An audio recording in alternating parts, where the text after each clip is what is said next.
Nais ko pong magbigay ng statement tungkol po doon sa taong nag-haim po sa akin ng reklamo sa Quezon City Prosecutor's Office kahapon. Siya po ay si Mrs. Julieta Lico Pearson. Ito po yung kanyang litrato. Asawa po siya nito na si Mr. Arthur Joseph Pearson.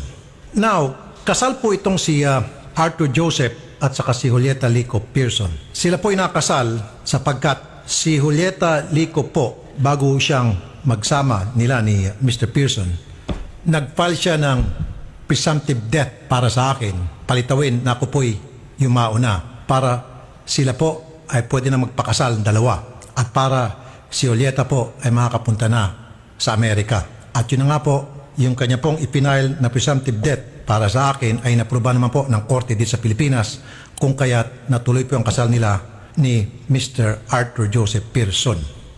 Sila pong dalawa ay nakatira ngayon sa barangay Tinang Concepcion, Tarlac. Nung ako po ay isa palang struggling broadcaster o naghikahos na mamamahayag, maraming taon nang nakararaan, I reached out to my daughter with her.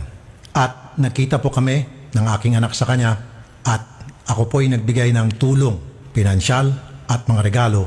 At nagkaroon po kami ng mga panahon na yon ng understanding ni Julieta Lico Pearson. At that time po, siya ay Mrs. Pearson na. This was many years ago.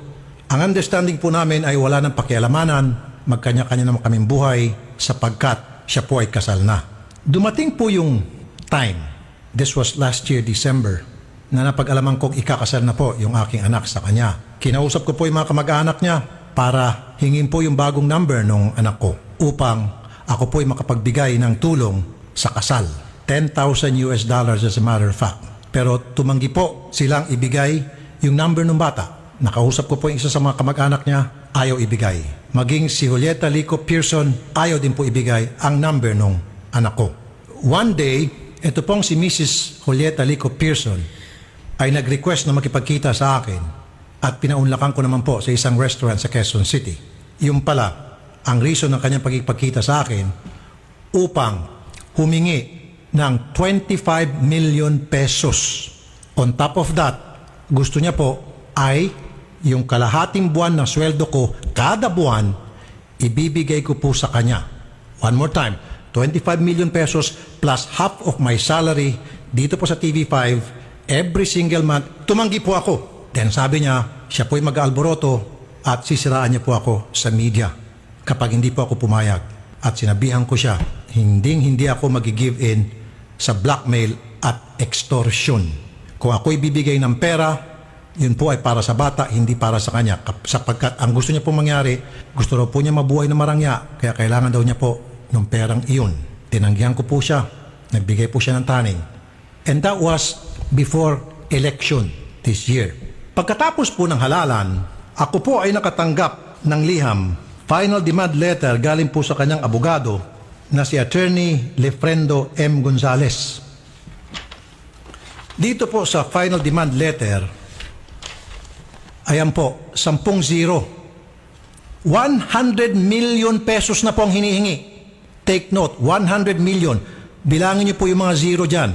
10-0 yan. At spelled out, 100 million pesos. At dito po sa ibaba, nakalagay, they hope na ibibigay ko po yung demand na 100 million dahil kung hindi, ako po'y malalagay sa isang embarrassment. Ayan po. At tinupad nga po nila yung kanilang banta. Sa mga tao na kilala po sa akin, lalo sa akin mga followers, hindi po ako madamot na tao. Pero, hindi po ako kumukonsinti sa anumang uri ng blackmail at extortion. Ito po ay plain and simple extortion. Gusto niya pong mag-extort ng pera para gumanda raw po ang buhay na nilang mag-asawa. Sabi ko sa kanya, kung ako ay magbibigay ng pera, yun ay para sa anak ko. Hindi ako magbibigay ng pera para sa iyo. At kung meron man akong 25 million doon sa initial request niya, hindi ako bibigay na kahit 5 duling sa iyo dahil ikaw ay nagbabanta. Bagkus, ibibigay ko na lang po yun sa mga mahirap nating kababayan na pupunta po dito sa amin para humingi ng tulong sa aming action center.